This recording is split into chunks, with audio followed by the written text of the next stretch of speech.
الله الرحمن الرحيم الحمد لله الذي هو الأول والآخر والظاهر والباطن والصلاة والسلام على أشرف الأنبياء والمرسلين سيدنا ومولانا ومقتدانا أبي القاسم محمد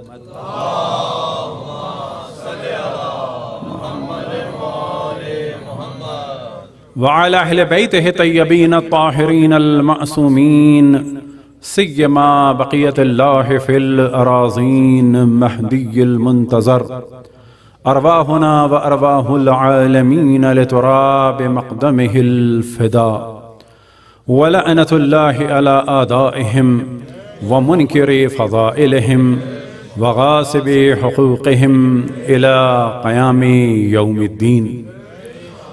وقال الله تعالى وهو أصدق القائلين قل لا أسألكم عليه أجرا إلا المودة في القربى صلوات.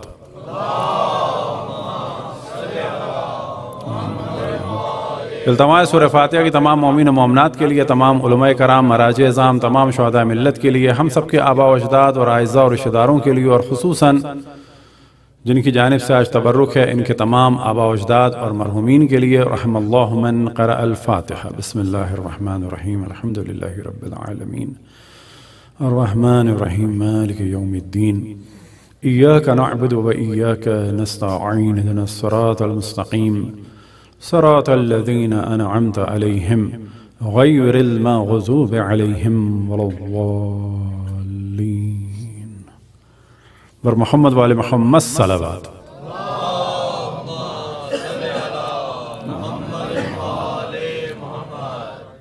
امام زمان علیہ السلام کی خدمت میں اور تمام مومن و مومنات کی خدمت میں شہادت بضعۃ الرسول، ریحانۃ الرسول حضرت فاطمہ سلام اللہ علیہا کی تعزیت پیش کرتے ہیں. صلوات پڑھیں بر محمد و آل محمد.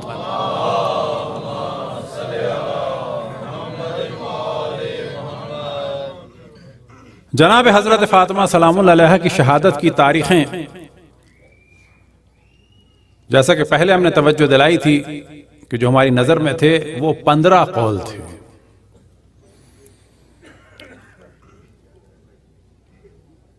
لیکن پھر بعد میں جو اور دیکھا تو تقریباً 21 اقوال ہیں، یعنی 21 ڈیٹس ہیں، اور ان میں سے 2 سب سے زیادہ اہم ہیں کہ بعد اشرف الانبیاء 75 دن کے بعد تو 13 جماعت الثانی بنتی ہے، اور بعد اشرف الانبیاء 95 دن زندہ رہیں اور دنیا سے رخصت ہوئیں تو وہ تقریباً 3 جماعت الثانی بنتی ہے. اور تقریباً کا لفظ اس لیے استعمال کیا کہ ڈیپینڈ کرتا ہے کہ بیچ میں مہینے کتنے دن کے تھے، تو یہ تاریخیں آگے پیچھے بھی ہو جاتی ہیں. اور 95 دن کے حساب سے اور ان 21 اقوال میں سے جو سب سے اہم ڈیٹ ہے وہ آج کی ہے، یعنی 95 دن کے بعد جناب حضرت فاطمہ سلام اللہ علیہا، کس سے کہ 95 دن کے بعد یعنی اشرف الانبیاء کے قتل کے 95 دن کے بعد جناب سیدہ دنیا سے رخصت ہوئیں، اور وہ بھی کسی بیماری کے عالم میں نہیں، انہیں بھی قتل کیا گیا اور وہ شہیدہ ہیں. جس نے اشرف الانبیاء کو اور آل اشرف الانبیاء کو تنگ کیا، جنگیں کیں، ان کے مقابلے میں آئے، ان کے حق کو ٹھکرایا، ان کے حق کو پامال کیا، ان پر ظلم کیا، ان کے ظلم کے لیے راہوں کو ہموار کیا، ان کے مال کو لوٹا، ان کے چاہنے والوں کو لوٹا، ان کے چاہنے والوں پہ ظلم کیا، ان سب پر اللہ سبحانہ و تعالی، تمام ملائکہ، تمام انبیاء، تمام اوصیاء اور تمام مومنین جن و انس کی لعنت ہو. اور جو محمد والے محمد سے محبت کرتا ہے اور ان کے محبت کرنے والوں سے محبت کرتا ہے، ان کے حق کو ادا کرتا ہے، ان کے ذکر سے خوش ہوتا ہے، ان کا ذکر کرتا ہے، ان سب پر درود و سلام ہو اللہ سبحانہ و تعالیٰ کا، تمام ملائکہ کا، تمام انبیاء کا، تمام اوصیاء کا اور تمام مومنین جن و انس کا. صلوات پڑھیں بر محمد و آل محمد.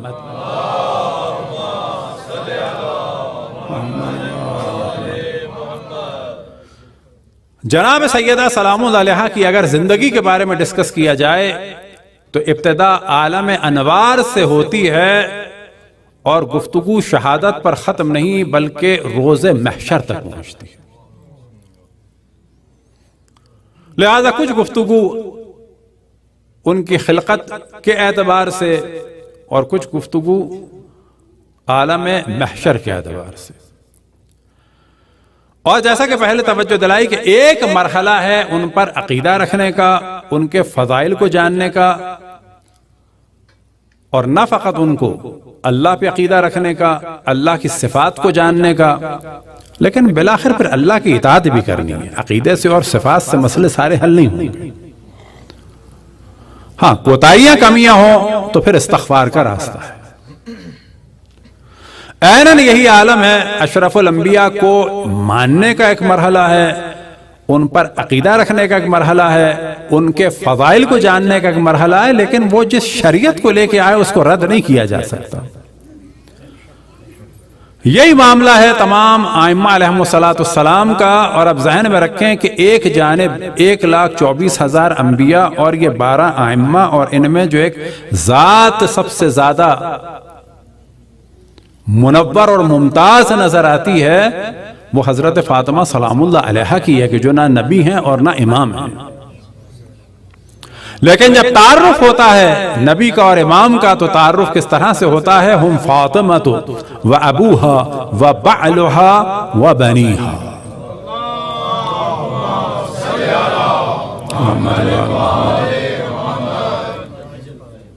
تو ایک مرحلہ ہے کہ قطعاً وہ قابل تعریف ہے سب کہ جو ان سے محبت کرتے ہیں، ان پر عقیدہ رکھتے ہیں، ان کے فضائل کو مانتے ہیں، اور بلا شک یہ زیادہ اہم مرحلہ ہے. لیکن ایسا نہیں اس کے بعد ذمہ داریاں ختم ہو گئیں. اس کے بعد ذمہ داریاں ہیں. وہ کون سی ذمہ داریاں ہیں؟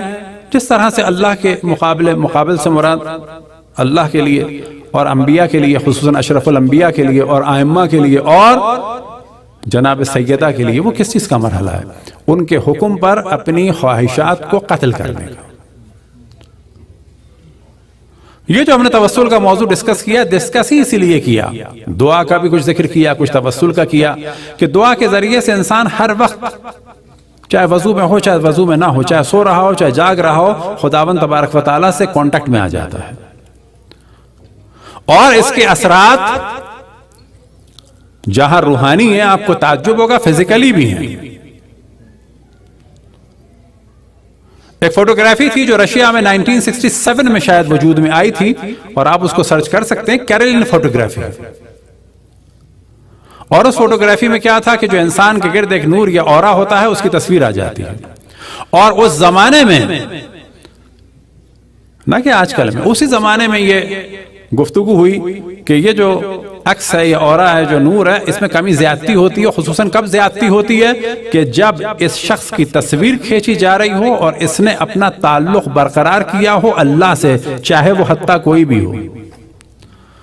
تو باقاعدہ فوٹوز ہیں اس کی، آج بھی ہیں، کہ وہ نور زیادہ ہو جاتا ہے. یعنی قطعاً فزیکلی کا اثر پڑتا ہے. اب یہ نور عام طور پہ نظر نہیں آتا. ممکن ہے کہ آئندہ زمانے پہ اس پر کچھ اور بھی کام ہو، اور ممکن ہے کہ جو روایات میں نقل ہوا، اور جناب سیدہ کے لیے بھی ہم اس کو ڈسکس کریں گے کہ جو ان کا لقب ہے زہرا. اب یہ ذہن میں رہے کہ جتنی بھی چیزیں ہیں کائنات کی وہ ہمیں سمجھ میں نہیں آتی، اور بہت ساری چیزیں ایسی ہیں جو ہم اس دنیا کی بھی نہیں سمجھ سکتے. اور جو اس عالم کی چیزیں ہیں، نہ ہم عرش کو سمجھ سکتے ہیں، نہ ملائکہ کو سمجھ سکتے ہیں، نہ جنت کو سمجھ سکتے ہیں، نہ جہنم کو سمجھ سکتے ہیں، نہ جنت اور جہنم میں جو چیزیں ہیں ان کو سمجھ سکتے ہیں. نہیں سمجھ سکتے. بالکل ویسے ہی جیسے کہ ایک بچہ ممتا کو نہیں سمجھ سکتا، ماں کی کیفیت کو نہیں سمجھ سکتا، حتیٰ ایک مرد بھی نہیں سمجھ سکتا. ایک بچی نہیں سمجھ سکتی، جب وہ ماں بنے گی تو سمجھ لے گی، تو ایک خاص مرحلے میں جا کے. لیکن اس دنیا کی جو چیزیں ہیں، جنت ہے، جہنم ہے، صراط ہے، کوثر ہے، نہریں ہیں، یہ ساری چیزیں صرف ہم بول سکتے ہیں، سمجھ نہیں سکتے. فقط ہم جانتے ہیں کہ جی حوض ہے. حوض کیا ہے؟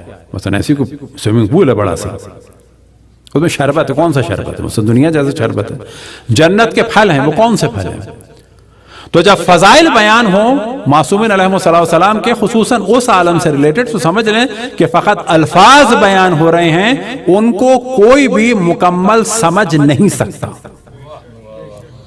صرف سمجھ سکتے ہیں معصومین. صلوات پڑھیں پر محمد والے محمد.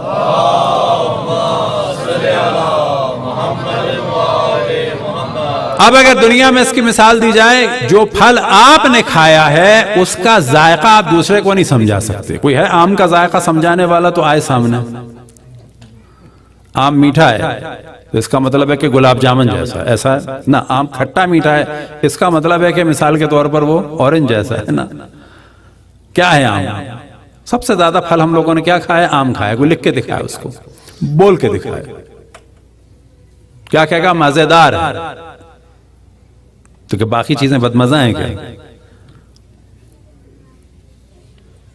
تو نہیں بتا سکتے. یہ دنیا کی چیز ہے. ہم لوگوں کو شکل نہیں بتا سکتے مکمل طریقے سے. تو بالکل اسی طرح سے ان روایات کو جو ہم بیان کرنے والے ہیں تو مطمئن ہو جائیں کہ یہ صرف الفاظ ہیں. ان کی اصل معرفت ہم کو ہو ہی نہیں سکتی. انہیں میں آ جاتا ہے مقام محمود. مقام محمود کیا ہے؟ ہمیں کیا پتا کیا ہے مقام محمود؟ صرف پتا ہے ان کو کہ جو اس مقام محمود میں ہیں. جنت کے گھر وہ کیسے ہمیں نہیں پتا، وہاں جا کے پتا چلیں گے. جنت کے پھل کے بارے میں قرآن مجید میں بیان ہوا اتوبہ متشابہ. وہ شباہت رکھتے ہوں گے زمین کے پھل سے، لیکن زمین کے پھل اور جنت کے پھل جو ہیں ایک جیسے نہیں ہیں. دودھ کی نہر میں کون نہانے کو تیار ہے؟ نہا کے فریش ہوں گے آپ. کتنی پیئیں گے بالآخر؟ جنت میں چھاؤں سے کیا مراد ہے؟ تو یہ ساری چیزیں جب بھی یہ گفتگو ہو اس کو ذہن میں رکھیں کہ اس کو 100% تو کجا 1% بھی اس دنیا میں رہتے ہوئے ڈسکرائب نہیں کیا جا سکتا. یہی حال اور اس سے زیادہ سخت ہیں فضائل اہل بیت.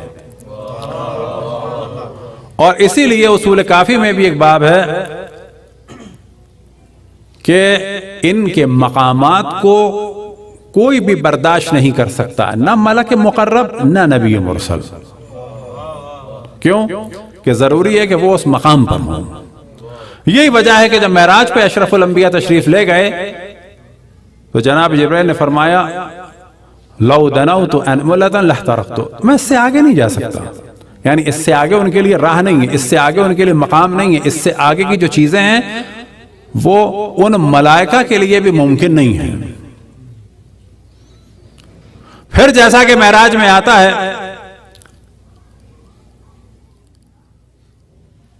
کہ ایک قوس یا 2 قوس کا فاصلہ رہ گیا.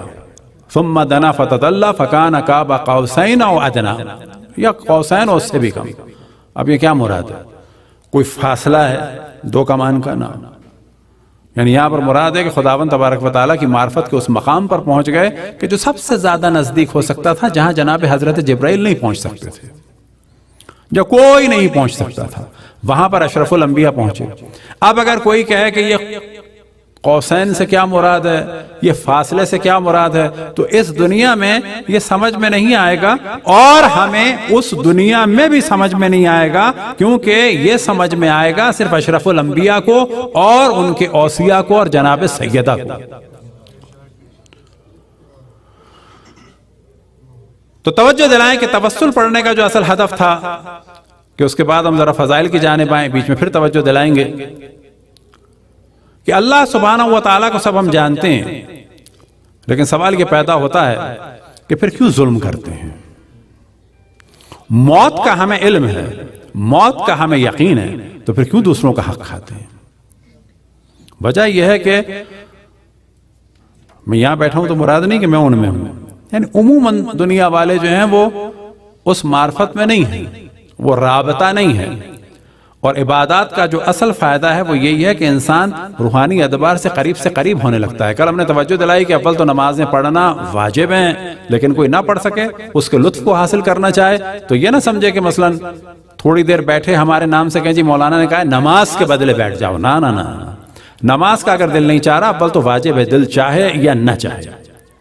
لیکن اگر وہ لطف لینا چاہے تو کبھی خلوت میں جا کے بیٹھے اور سوچے کہ میں اس اللہ سے باتیں کر رہا ہوں، پھر سوچے کہ میں رسول اللہ صلی اللہ علیہ وسلم سے باتیں کر رہا ہوں، یعنی توسل.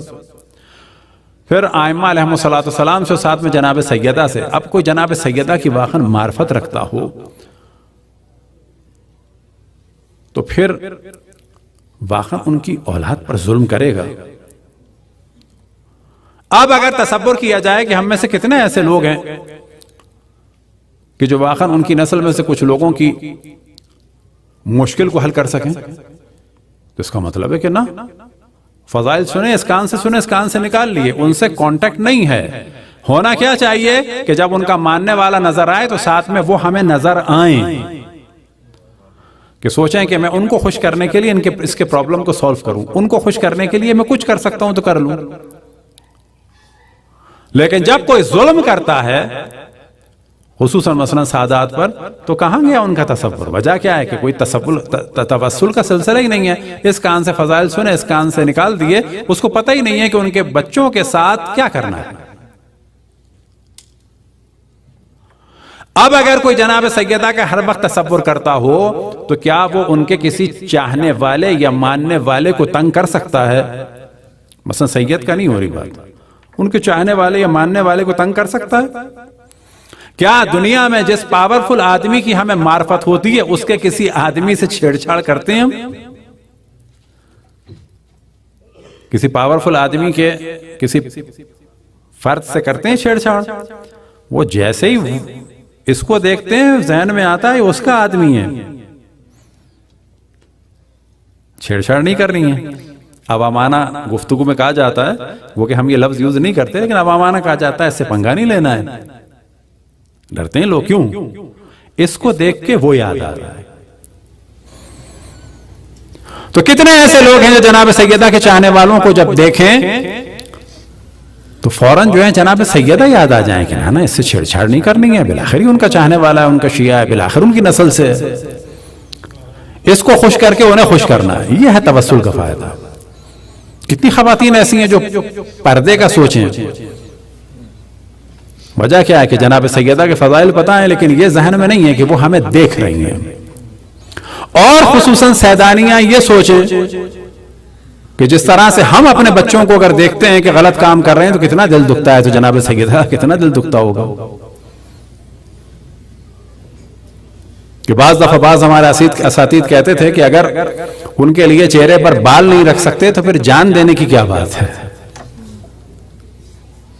تو یہاں پر مسئلہ یہ نہیں آتا کہ جی داڑھی کی بڑی اہمیت ہے، اہمیت ہے ان کے حکم کی. اب ان کا حکم کیوں سمجھ میں نہیں آ رہا؟ کیونکہ ان سے کانٹیکٹ ہی نہیں ہے، وہ نگاہوں کے سامنے ہی نہیں ہے. یہی وجہ ہے کہ کہا جاتا ہے کہ ہر وقت خداوند تبارک و تعالیٰ کو حاضر و ناظر جانو، اور ہر وقت یہ ذہن میں رہے کہ معصومین علیہم السلام بھی دیکھ رہے ہیں. صلوات پڑھیں بر محمد و آل محمد.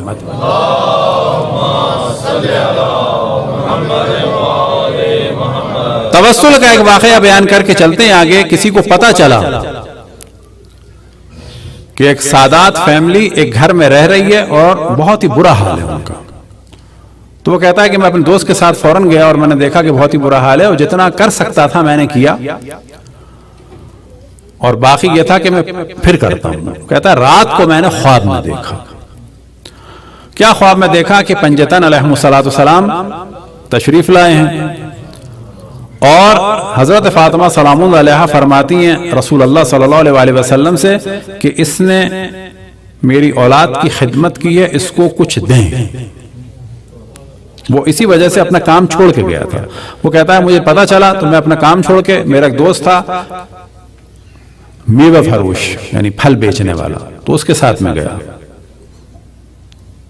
تو فرماتی ہیں کہ اس نے میری اولاد کا خیال کیا ہے، کیونکہ یہی سوچ کے گیا تھا وہ. تو اشرف الانبیاء نے امام حسین علیہ السلام سے فرمایا کہ تم کرو اس کے ساتھ نیکی کچھ. تو امام حسین علیہ السلام نے کہا، دعا فرمائی کہ اس کی عاقبت بخیر فرما. اب یاد رکھیں عاقبت بخیر بہت بڑی چیز ہے. تو پھر اشرف الانبیاء نے فرمایا نا کچھ اور بھی دو. تو کہا کہ میں ضمانت دیتا ہوں. امام نے فرمایا اپنی زیارت کی.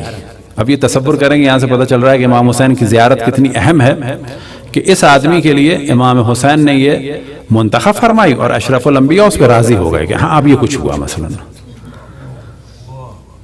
وہ کہتا ہے کہ میں صبح اٹھا اور یہ بات ہے کہ جب ایران عراق کے حالات شاہ کے زمانے میں بڑے خراب تھے اور بڑی مشکل سے ویزا وغیرہ کا ہوتا تھا، حالات بھی اس کے اچھے نہیں تھے. تو اس کو ایک راستے میں ایک دوست ملا اور اس نے کہا کہ بھئی تیار ہو جاؤ، کربلا جانا ہے. اور میں نے پاسپورٹ کی بھی بات کر لی. وہ غریب سے آدمی ہے، اس کے لیے مشکلات تھیں ظاہر ہے. تو اس نے کہا کہ یہ کیسے ہوگا، تمہارے دل میں کیسے آیا ہے خیال؟ کہنے لگے جس نے کل تمہیں رات کو خواب میں کہا ہے نا، بلایا ہے، اس نے مجھے حکم دیا ہے کہ تمہاری زیارت کے لیے اہتمام کروں. صلوات پڑھیں بر محمد والے محمد. اب یہ تو ہو گیا مدد کرنے کا. اب تصور کریں کوئی جناب سیدہ سے واقعا محبت کرتا ہو، ان کے فضائل کو مانتا ہو، کیا وہ کسی سید کو ڈوج دے سکتا ہے؟ یعنی واقعا سوال ہے. کسی بھی قسم کی ڈوج دے سکتا ہے، دھوکہ دے سکتا ہے، فریب دے سکتا ہے، نقصان پہنچا سکتا ہے. اگر اس کے سامنے ہر وقت حضرت فاطمہ سلام اللہ علیہا ہوں گی تو وہ کبھی بھی نہیں کر سکتا، کسی بھی مومن کے ساتھ نہیں کر سکتا. وہی سوچے گا بالآخر اس نے زندگی میں ایک دفعہ حضرت فاطمہ کا نام لیا ہوگا، یہ جیسا بھی ہے اس سے میں چھیڑ چھاڑ کروں. اس سے چھیڑ چھاڑ کرنے کے معنی یہ ہے کہ حضرت فاطمہ سلام اللہ علیہا کو میں غضبناک کروں. تو توسل کا جو اصل ہدف ہے وہ یہی ہے کہ روحانی اعتبار سے ہر وقت کانٹیکٹ میں رہیں، چھوٹی بڑی چیز کو ان سے مانگتے رہیں اور یہ ذہن سے نکال دیں کہ کیا ہمارا کام ہر وقت مانگنا ہے؟ ہاں ہمارا کام ہر وقت مانگنا ہے، اور ہمیں ثواب ملے گا اس چیز کا کہ صحیح ہستیوں سے مانگ رہے ہیں، اس کا ثواب ملے گا. مانگنے پہ کوئی گناہ نہیں ملے گا. یہ نہیں کہا جائے گا خود غرض ہے، ہاں جی ہمیں جب ضرورت ہو گئی آ گئے. کس سے مانگے؟ انہی سے مانگیں گے. جناب سیدہ کی جو خلقت ہوئی، روایات میں نقل ہوا، بہار میں ایک روایت ہے کہ اشرف الانبیاء نے فرمایا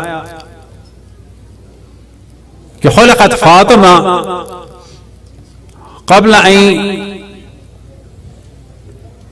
یخلق السماوات والارضون، کہ اللہ سبحانہ و تعالی نے خلق کیا ہے حضرت فاطمہ کو خلق کیا گیا ہے زمین و آسمان کی خلقت سے پہلے. اب یہاں پر جناب سیدہ کا جو لقب ہے حوراء الانسیہ، تو اس روایت میں واضح ہو جاتا ہے. تو سوال کرنے والے ایک صحابی نے سوال کیا کیا وہ انسانوں میں سے نہیں ہیں؟ کیوں کہ جب فرمایا کہ ان کو خلق کیا ہے کب؟ زمین و آسمان سے پہلے. انسان کون ہے جو اس زمین میں ہوئے؟ تو آپ نے فرمایا بل حوراء الانسیہ، یہ انسانوں میں حور ہیں، یہ صرف انسان نہیں ہے. جناب سیدہ سلام اللہ علیہ کی خصوصیت یہ ہے کہ وہ فقط انسان نہیں ہے، حوراء الانسیہ. اب سوال کرنے والے نے سوال کیا کہ یہ خلقت تو ہو گئی، بات واضح ہو گئی، یہ خلقت جب ہوئی تو کہاں تھی؟ تو آپ نے فرمایا فی حقۃ تحت ساق العرش، کہ یہ ایک جواہرات کا جو باکس ہوتا ہے اس میں ان کا نور تھا. اور یہ باکس کہاں تھا؟ کس میں تھا؟ فی تحت ساق العرش، عرش خداوند تبارک و تعالیٰ کے پائے کے اندر تھا یہ. اب یہاں پر اس روایت کو اکثر علماء یہ کہتے ہیں کہ یہ ہمارے سمجھنے کی چیزیں نہیں، ہم سمجھ بھی نہیں سکتے. اب یہاں پر کیا مراد ہے؟ کہ حقتن کوئی سونے چاندی کے ڈبیا ہے؟ نہ. عرش کے کیا معنی ہے؟ جب عرش سمجھ میں نہیں آ رہا تو پھر ہمیں اس کے ساق بھی سمجھ میں نہیں آ سکتی. ساق سے مراد اس کا پایا، اور اس پائے کے اندر یہ ایک ڈبیا ہے یا ڈبہ ہے حقہ، کہ جس میں قیمتی چیزیں رکھی جاتی ہیں، جواہرات رکھے جاتے ہیں، اس میں ہے نور حضرت فاطمہ سلام اللہ علیہا کا. اب یہاں پر کہا جائے گا یہ نور بھی ہم نہیں کہہ سکتے. نور سے مراد یہ والا نور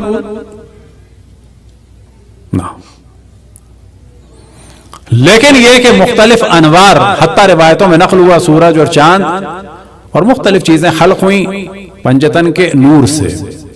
کیا مراد ہے؟ یعنی اللہ سبحانہ و تعالیٰ نے ایک زمانے میں کچھ بھی نہیں تھا، لیکن جب چیزوں کو خلق کیا تو پہلے کس کو خلق کیا؟ کہ اشرف الانبیاء نے فرمایا اول ما خلق اللہ نوری، اللہ سبحانہ و تعالیٰ نے سب سے پہلے میرا نور خلق کیا. انا وعلی من نور واحد. اور ساتھ ہی بعض روایات ہیں کہ فاطمہ و حسن و حسین، یعنی مختلف روایات کا نتیجہ کیا نکلا کہ یہ بھی اسی نور سے ہیں، اور باقی 9 ائمہ کے لیے بھی روایات ہیں کہ یہ بھی اسی نور سے ہیں. اب یہاں پہ سوال ہوگا کہ نور سے کیا مراد ہے؟ کہا جائے گا ہمیں نہیں معلوم. کیوں کہ اللہ نور السماوات والارض. اب اگر اس سے نورانیت حضرت فاطمہ سلام اللہ علیہ کو سمجھنا ہو تو کیا اس سے مراد ایک لائٹ ہے؟ کہا جائے گا نا، اللہ نور السماوات والارض، اللہ سبحانہ و تعالیٰ پوری زمین و آسمان کا کائنات کا نور ہے. تو کیا بند کمرے میں لائٹ ہوتی ہے اللہ کے ذریعے سے؟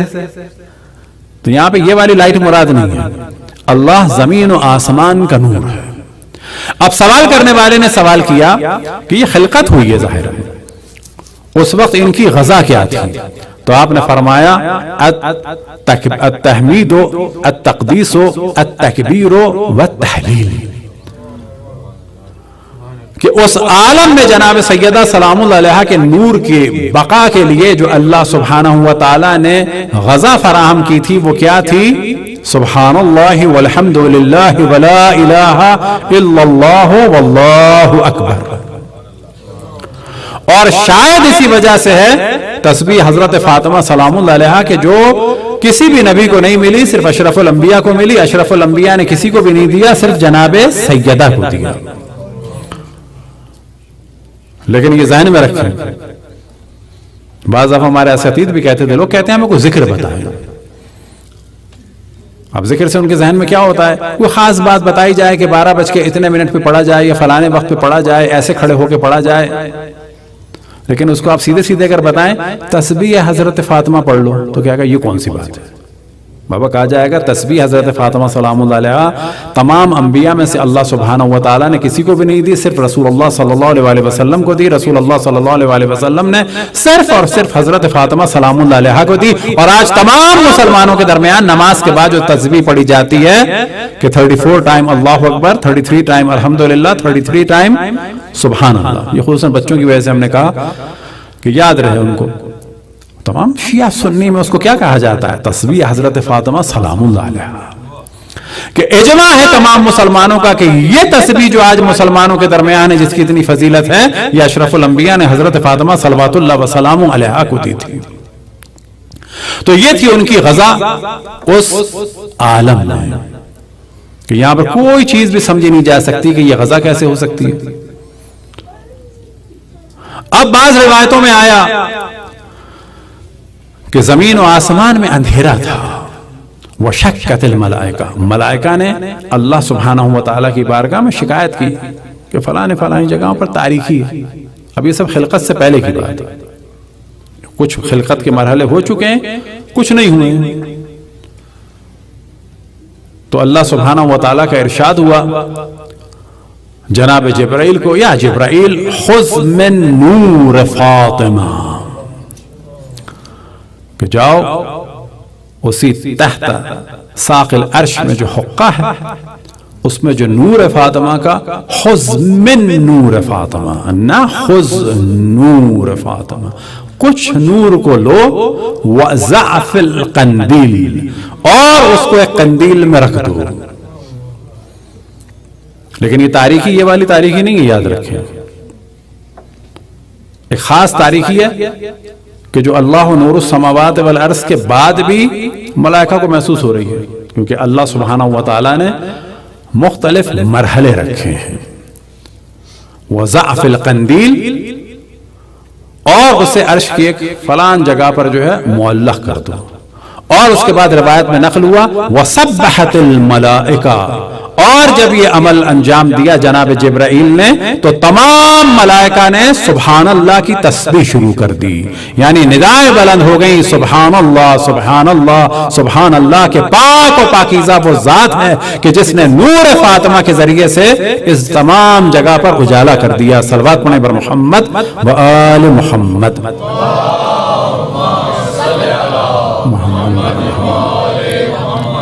کل ہم نے توجہ دلائی کہ یاد رکھیں کہ اب تفصیل سے بیان کریں کہ معصومین میں سے کسی کو بھی یہ فضیلت نہیں ملی کہ ان کی خلقت کی ابتدا کے لیے ان کے والد کو معراج پر بلایا جائے۔ یہ فضیلت حتیٰ اشرف الانبیاء کو بھی نہیں ملی۔ یہ خاص ایک فضیلت ہے، کیونکہ حضرت عبداللہ کہاں معراج پہ گئے تھے؟ معراج پہ گئے تھے؟ نہیں گئے تھے۔ حضرت ابو طالب معراج پہ گئے تھے؟ وہ بھی نہیں گئے تھے۔ مولا امیر المومنین معراج پہ گئے تھے امام حسن امام حسین کے لیے، یا باقی ائمہ معصومین میں صرف اور صرف یہ یاد رکھیں کہ معراج اشرف الانبیاء کو بہت ساری ہوئی ہیں اور جسمانی ہوئی ہیں، اور ایک نہیں ہوئی، 200 سے زیادہ ہوئی ہیں، اور ان میں سے ایک معراج مخصوصاً تھی حضرت فاطمہ سلام اللہ علیہا کے نور اور ان کے جسم کو اشرف الانبیاء کے خدمت میں پیش کرنے کے لیے، اور اس میں خاص اہتمام تھا کہ جناب خدیجہ سے وہ جدا ہو گئے تھے۔ اب عام انسان نہیں ہے، وہ عام نبی بھی نہیں ہے، عام رسول بھی نہیں ہے، اور خود اشرف الانبیاء بھی اعلان نبوت سے پہلے کی بات نہیں ہے، اعلان نبوت کے بعد کی بات اور اشرف الانبیاء کی بات ہو رہی ہے۔ اور جناب سیدہ کے نور کو دینے کے لیے اشرف الانبیاء کو حکم ہے کہ اب عبادات میں لگ جائیں، یعنی آپ کی ساری زندگی عبادت ہے لیکن اب خاص عبادات میں لگ جائیں، 40 دن کے لیے جدا ہو جائیں حضرت خدیجہ سے۔ اور اب ایک وقت آیا کہ حضرت اشرف الانبیاء کو لے جایا گیا، اور جب عرش پر لے جایا گیا تو تمام ملائکہ کی توجہ نور رسول اللہ صلی اللہ علیہ وآلہ وسلم کی جانب، اور اشرف الانبیاء کی توجہ سدرۃ المنتہا پہ درخت کی جانب، اور درخت بنتا ہے ایک پھل کے لیے، اور جب وہ پھل دیا گیا تو اس کے ذریعے سے جناب سیدہ کے جسم کی ابتدا ہوئی، اور نور جناب سیدہ اشرف الانبیاء کی پشت میں پہلے ہی تھا، اور روایت میں نقل ہوا ہے کہ اشرف الانبیاء کا نور حضرت آدم سے لے کے ان کے آباء و اجداد تک پہنچ کے حضرت عبد المطلب کے بعد 2 حصوں میں تقسیم ہو گیا، ایک حضرت عبداللہ میں چلا گیا، ایک حضرت ابو طالب میں چلا گیا۔ حضرت ابو طالب سے نور مقدس مولا امیر المومنین، اور حضرت عبداللہ سے نور مقدس رسول اللہ صلی اللہ علیہ وسلم، اور پھر اشرف الانبیاء سے نور حضرت فاطمہ سلام اللہ علیہ۔ تو یہ اہتمام تھا کس کا؟ کل بھی توجہ دلائی کہ آیت اللہ عظمہ وحید خراسانی فرماتے تھے کہ یہ اہتمام جناب سیدہ کے نور کا نہیں ہے، یہ اہتمام جناب سیدہ کی روح کا نہیں ہے، یہ اہتمام جناب سیدہ کے جسم کا ہے۔ کون سا جسم؟ کہ جو دیوار اور دروازے کے درمیان مسل دیا گیا۔ اور اشرف الانبیاء اسی جسم کو اپنے گلے سے لگاتے تھے اور سونگتے تھے، اور معراج کو کون سی؟ اس والی خاص معراج کو یاد کرتے تھے۔ یعنی معراجوں میں بھی یہ معراج اشرف الانبیاء کی زندگی میں اہم ترین معراج تھی۔ سورہ والضحیٰ میں بیان ہوا وَلَسَوْفَ يُؤْتِيكَ رَبُّكَ فَتَرْضَىٰ، اللہ سبحانہ وتعالیٰ تمہیں عطا فرمائے گا جس سے تم راضی ہو جاؤ گے۔ اور سورہ کوثر میں ارشاد ہوا بسم اللہ الرحمن الرحیم اِنَّا أَعْطَيْنَاكَ الْكَوْثَرَ فَصَلِّ لِرَبِّكَ وَانْحَرْ إِنَّ شَانِئَكَ هُوَ الْأَبْتَرُ، کہ اے میرے حبیب ہم نے تمہیں خیر کثیر عطا فرمایا، بس اللہ کے لیے نمازیں پڑھو اور قربانی دو، اور بے شک تمہارا دشمن ابتر رہے گا۔ تو تصور کریں کہ ایک آیت میں سورہ والضحیٰ میں اعلان ہو رہا ہے کہ اللہ تمہیں ایسی نعمت دے گا کہ اے حبیب تم راضی ہو جاؤ گے، تو سوال کیا جائے کہ اشرف الانبیاء پہ قرآن نازل ہوا ہے کب؟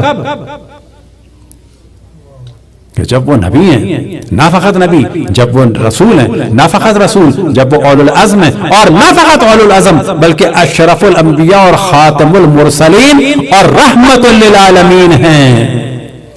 ان کو اللہ سبحانہ و تعالی نے یہ نعمت عطا فرمائی کہ جس کے بعد فرمایا کہ تم ہمیشہ کے لیے راضی ہو جاؤ گے، اور اس کے بعد بھی حکم ہے کہ اب اس پر شکر کرو۔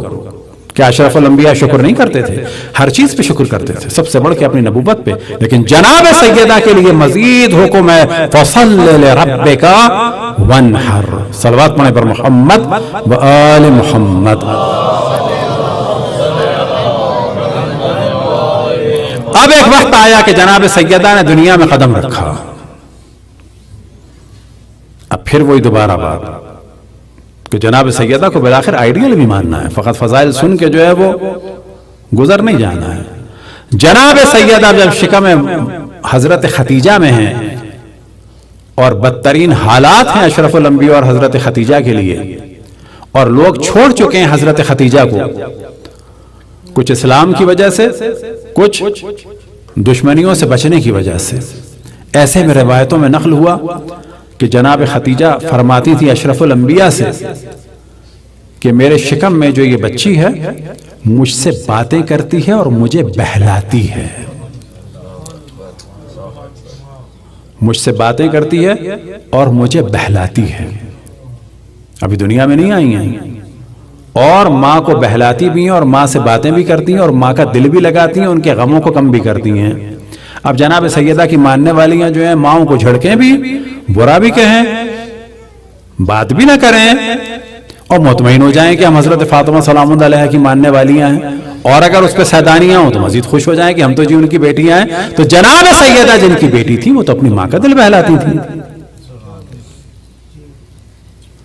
اب اگر توسل انسان کرتا رہے گا تو خود بخود ذہن میں یہ آئے گا، کیونکہ ہر وقت جناب سیدہ جب یاد رہیں گی تو خود بخود ذہن میں آئے گا کہ دیکھوں تو صحیح کہ حضرت سیدہ سلام اللہ علیہ وہ ماں کے ساتھ ان کا کیا رابطہ تھا۔ پڑھائی بہت ضروری چیز ہے، لیکن 140 اور 50 اور 55 بلڈ پریشر میں ماں تڑپ رہی ہو اور موبائل پر لڑکیاں بیٹھی ہوں، لڑکے بیٹھے ہوں، اس کے بعد کیا کہ ہم حضرت فاطمہ سلام اللہ علیہ کے ماننے والے ہیں، العجب ثم العجب۔ تو فضائل الگ چیز ہے، یاد رکھیں، اللہ پر اعتقاد الگ چیز ہے، اس سے تعلق اور اس کی اطاعت الگ چیز ہے۔ جب دنیا میں تشریف لائیں تو یاد رکھیں کہ 4 سال کچھ مہینے کی تھی تو اشرف الانبیاء کو 2 صدمے پیش آئے تھے کہ جس کی وجہ سے نام رکھ دیا گیا تھا اس سال کا عام الحزن۔ ایک صدمہ تھا حضرت ابو طالب کا، ایک صدمہ تھا جناب حضرت ختیجہ کا۔ لیکن جناب سیدہ نے ماں سے محروم ہونے کے بعد اپنے بابا سے یہ نہیں کہا کہ مجھے ماں کا پیار دو۔ 4 سال، 4.5 سال، 4.5 سال اور 5 سال کے درمیان کی یہ بچی وہ دیکھ رہی ہیں کہ میرے بابا تنہا رہ گئے ہیں جبکہ خود بھی تنہا رہ گئی ہیں۔ اور حضرت ختیجہ کے بارے میں روایتوں میں نقل ہوا ہے کہ وہ بڑی اداس ہوتی تھی کہ میں دنیا سے جانے والی ہوں۔ اب جانتی ہیں ایک اداسی کا سلسلہ کیا چیز تھی؟ ایک اداسی کی بات یہ تھی کہ جب فاطمہ رخصت ہوگی تو اس کے ساتھ عرب معاشرے میں تھا کہ مائیں جاتی تھی، جیسے کہ ہمارے ہاں انڈیا پاکستان میں رشتہ دار جاتے تھے پہلے، تو عرب معاشرے میں عام طور پہ مائیں جاتی تھیں یا مائیں کسی کو بھیجتی تھیں۔ تو حضرت ختیجہ کو ایک قلق تھا کہ میں دنیا سے جا رہی ہوں، جب فاطمہ کی رخصتی ہوگی تو میں جا نہیں سکوں گی۔ اجرکم اللہ۔ اب اشرف الانبیاء سے جناب ختیجہ کی محبت نہیں مانگ رہی، بلکہ جناب ختیجہ اور حضرت ابو طالب کے جانے کے بعد جناب سیدہ اپنے بابا کو اتنی محبت دے رہی ہیں، اتنی محبت دے رہی ہیں، اور بیٹی جیسی محبت نہیں دے رہی بلکہ ماں جیسی دے رہی ہیں، اور ایسی محبت دی کہ جس کا اقرار اور اعلان اڑوسی پڑوسیوں اور رشتہ داروں نے نہیں بلکہ وما ينطق عن الهوى اور رحمت للعالمین نے فرمایا، اور لقب دیا جناب سیدہ کو۔ کیا لقب دیا؟ فاطمہ تو ام ابیہا، کہ فاطمہ اپنے باپ کی فقط بیٹی نہیں بلکہ فاطمہ اپنے باپ کی ماں ہے۔ صلوات پڑھیں پر محمد و آل محمد۔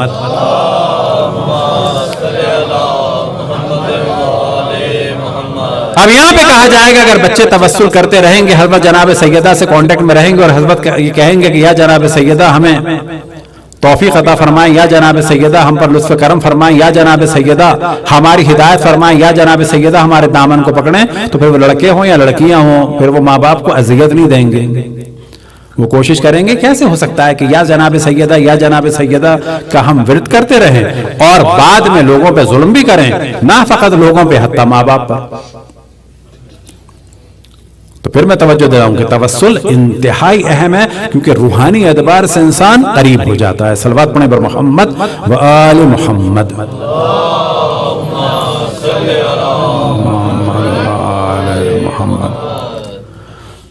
اب جب رخصتی کا وقت آیا ہے، بلکہ شادی کا جب وقت آیا ہے، تو یہ پیرنٹس کے لیے بھی ذہن میں رہے، یہاں تو خیر بچوں سے ڈر گئے لوگ، پاکستان انڈیا میں تبھی بھی اکڑ دکھاتے ہیں، تو یاد رکھیں بچے ہماری ملکیت نہیں ہیں۔ یہاں والے تو کہیں گے ہاں بڑی اچھی بات کی، ہاں پاکستان انڈیا والے کہیں تو اچھی بات ہے، بچے ہماری کوئی ملکیت نہیں ہے۔ کونسلنگ کرنی چاہیے، حق اور باطل اور صحیح اور غلط اور اچھا اور برا اور کم اچھا اور کم برا، ہر چیز 100% بری نہیں ہوتی، بعض دفعہ کم اچھا کم برا، اور یہ بھی بہتر ہے یہ بھی بہتر ہے، ان کو بتائیں خالی۔ اشرف الانبیاء جب لے کے آتے ہیں موضوع جناب سیدہ کی شادی کا مولا امیر المومنین سے، تو وہ یہ بھی بتاتے ہیں کہ مولا امیر المومنین کا کیا مقام ہے، تو ساتھ میں یہ بھی بتاتے ہیں کہ یہ والا مسئلہ نہیں ہے، وہاں بڑے بڑے لوگوں کے رشتے ہیں۔ اب یہاں پر کیا پتا چلتا ہے کہ بچوں کو آپ کو بالکل صحیح بتانا ہے، اور اس کے بعد کونسلنگ کرنی ہے کہ یہ چیز زیادہ ہے۔ مولا امیر المومنین کی ولایت اور مقام اور مرتبہ اور خداوند تبارک و تعالیٰ کی بارگاہ میں جو ان کا رتبہ تھا وہ اہم تھا، وہ جناب سیدہ جانتی تھی۔ جب مولا امیر المومنین سے پوچھا اگلے دن کہ کیسا تم نے پایا فاطمہ کو، تو آپ نے فرمایا نعم العون علی طاعت اللہ، یعنی پتہ چلا کہ بیوی کی صفات میں سے کیا ہے کہ وہ اللہ کی اطاعت میں مددگار ہو۔ اب یہاں پہ کہا جائے شادی شدہ خواتین، یعنی واقعی سوچنے کی بات ہے، کیا واقعی جناب سیدہ سے اگر وہ توسل کرتی رہیں تو ایک دن ذہن میں آئے گا کہ ہم کیوں اتنا بوجھ ڈالیں، اول تو بوجھ ڈالیں، ایکسٹرا بوجھ، یا یہ کہ حرام میں مبتلا کرنے کی بات کریں شوہر کو۔ ایک ہمارے دوست کی والدہ کہ اللہ ان کے درجات کو بلند سے بلند فرمائے، واقعاً جناب سیدہ سلام اللہ علیہ کی بڑی چاہنے والی تھی، ذکر بھی کرتی تھی، مجالس بھی پڑھتی تھی۔ خود ہمارے دوست نے بتایا کہ ان کے والد کسٹم میں تھے اور لڑکیاں ان کی جوان ہو چکی تھی، شادی کی عمر تھی، والد سیدھے سادے آدمی تھے لیکن ظاہر کسٹم میں تھے، تو بقول دوست کے کہ وہ شفون جارجٹ کے تھان لائے۔ اب آپ تصور کریں کہ حالات خراب ہیں، کوئی مال وال آیا ہوگا، باس نے بھی ایک آدھ لیا تو ان کو بھی دے دیا، ھذا من فضل ربی۔ تو بیوی جو ہے خوش نہیں ہوئی، غریب آدمی کی بیوی خوش نہیں ہوئی، وہ کہنے لگی یہ کیا ہے، یعنی سمجھ گئی یہ آ رہا ہے غلط مال کہ یہ کیا ہے، کہنے لگی یہ ملا، کہنے لگی یہ تو کوئی جاب کا حصہ تو نہیں ہے، یہ تنخواہ نہیں ہے، یہ حرام ہے۔ یہ کہا بیٹیوں کی شادی کرنا، اس سے نہیں کروں گی بیٹیوں کی شادی، تو کہا پھر نہیں ہو سکتی شادیاں، کہا جاب چھوڑ دو۔ بیوی نے کسٹم کی جاب چھوڑوائی، اور پھر اس کے بعد شوہر نے جاب کی، ان کے بچے سنیں گے سمجھ جائیں گے، ہم زیادہ تفصیل زیادہ نہیں بتانا چاہتے، اور ان کو جاب ملی کہاں پر، کراچی میں واٹر پلانٹ وغیرہ ڈملوٹی میں تھا، وہاں پر بقول ان کے وہاں گھر ملا، گھر کے ساتھ بہت زیادہ زمین ملی، اور ان کی والدہ کہ اللہ ان کے درجات بلند سے بلند فرمائے، شوہر کہتی تھی کہ اسی پہ قناعت کرو، میں سبزیاں اگا کے بجٹ کو کنٹرول کروں گی۔ وہ اس پلاٹ پر سبزیاں اگا کر شوہر کی مدد کرتی تھی۔ آج ان کے سارے بچے جو ہیں بہت ہی بڑے اس پہ ہیں، جن میں سے ایک دو مختلف ممالک میں جن کا ڈائمنڈ کی چین ہے پوری، یہ خود کسی کا سنا ہوا نہیں ہے، میں خود جانتا ہوں، ڈائمنڈ اسٹور کی چین ہے ان کی، لیکن وہ کہتے ہیں کہ ہماری ماں نے جو ہے وہ ہمیں اس طرح سے بچایا۔ صلوات پڑھیں بر محمد وآل محمد۔ اب ایسا نہیں ہے کہ والد خراب تھے، اللہ نہ کرے ان کی بات، وہ بیچارے وہ اتنے توجہ نہیں تھی. بعض جگہ آفس لوگ نہیں جانتے ایسا نہیں غلط ہے, باس نے دے دیا تو لے لو. کوئی توجہ دلانے والا ہونا چاہیے. اب آپ تصور کریں کہ توجہ دلانے والا کوئی استاد نہیں تھا, بیوی تھی. تو یہاں پہ سوال کیا جائے گا کہ جناب سیدہ سلام اللہ علیہا کا فقط ذکر کر کے اور فضائل پڑھ کر اور مجالس قطعاً ثواب ہے, لیکن کیا اس سے حق ادا ہو جائے گا؟ اب اس کے بعد کچھ نہیں کرنا ہے, ان کی بات کو نہیں ماننا ہے. یعنی یزید اور معاویہ کی ماننے والی خواتین اسی یورپ اور امریکہ میں پردہ کر سکتی ہیں, سیدانیوں کے لیے مشکل ہے. کلچر اچھا نہیں. واہ بھائی واہ, ان کو کوئی نہیں مار رہا, ان کے لیے کوئی پرابلم نہیں ہے. سارے پرابلم جو ہیں وہ سیدانیوں کے لیے ہیں, ان کو مار دے گا مسلمان سمجھ کے کوئی. تو یہ ہے عقیدہ رکھنا الگ بات ہے, ماننا الگ بات ہے. بقول انڈیا کے بڑے عالم دین کی کہ جب بات ہوتی ہے مومنین کی جنت میں جانے کی اور یہ کہ جی وہاں اہل بیت ہوں گے, تو کہتے ہیں جہاں اہل بیت وہاں ہم, جہاں اہل بیت وہاں ہم. لیکن جب عمل کی بات ہوتی ہے تو کہتے ہیں کہ نہیں وہ تو بڑی ہستیاں تھے, نہیں ان کے ساتھ بیٹھنے کے لیے تو آپ کو بڑا یقین ہے, ان کی راہ پر چلنے کے لیے جو ہے وہ بڑی مشکلات ہے. تو یہ بھی ذہن میں رہے کہ جب اہل بیت کا ذکر ہو تو یہ ذہن میں رہے کہ اہل بیت کو اللہ سبحانہ وتعالی نے شریعت محمدی کو بچانے کے لیے بھیجا ہے.